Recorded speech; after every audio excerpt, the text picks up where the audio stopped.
Alors, les coiffeurs et les coiffeuses, venez. Alors, aujourd'hui, je ne vais pas vous blâmer. Vous êtes ma famille, non? On a fait nos masterclass ensemble. Donc, aujourd'hui, on va parler de l'assainissement des outils de travail. Voilà. Si vous voulez atteindre un niveau beaucoup plus professionnel dans votre activité, vous devez investir dans le matériel de travail, mais aussi dans le matériel que vous allez utiliser pour assainir vos outils de travail. Donc, aujourd'hui, on va parler en numéro un de l'assainissement des peignes. Alors, les peignes, déjà, vous devez avoir plusieurs types de peignes en fonction de ce que vous voulez obtenir comme résultat. Vous devez déjà avoir des peignes à grandes dents. Ça, c'est généralement pour le démêlage et vous assurez aussi quand vous peignez des cheveux qui sont beaucoup plus touffus, qui sont plus longs, que vous utilisez un peigne à grandes dents en commençant, comme je l'ai déjà dit, par le bout pour atteindre la racine. Ensuite, vous devez aussi avoir des peignes qui sont dans des dents moyennes et aussi des peignes à petites dents pour, comme vous voulez être beaucoup plus précis dans les tracés, voilà. Et donc, tous ces peignes-là que vous utilisez, déjà, vous devez en avoir en quantité. Et quand vous faites de l'utiliser pour un client, vous devez pouvoir les sanitize, c'est-à-dire les aseptiser, on va dire les stériliser. Voilà. Vous devez pas, on ne peut pas passer d'un client à un autre avec le même peigne. Ça, c'est pas possible.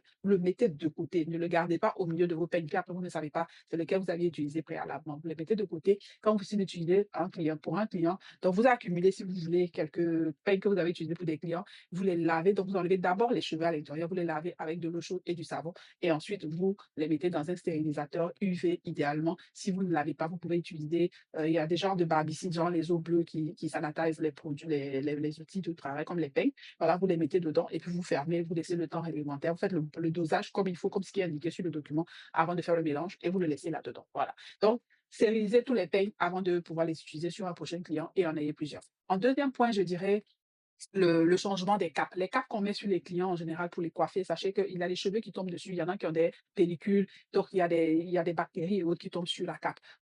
Donc, c'est vrai que souvent on s'écoute, mais parfois c'est pas suffisant. Voilà, ça dépend vraiment de l'activité que vous avez fait. Moi, je dirais idéalement, par mesure de sécurité, surtout si vous avez un client qui a vraiment des problèmes sur son touche chevelu, vous avez vu que quand vous êtes en train de travailler là-dessus, il y a des débris, tout ça qui tombait. En général, il faut changer. Voilà, il faut changer. Faut pas passer d'un client à un autre avec le même. Les cheveux, c'est vraiment quelque chose d'unique. Voilà, donc si vous avez encore des cheveux là-dessus, il faut passer à une autre cape. Donc ça aussi, vous devez en avoir plusieurs, de sorte à ce que chacun puisse avoir sa cape. Et vous faites un lavage par jour, tout simplement. Voilà. Troisième point, on va parler des outils chauffants.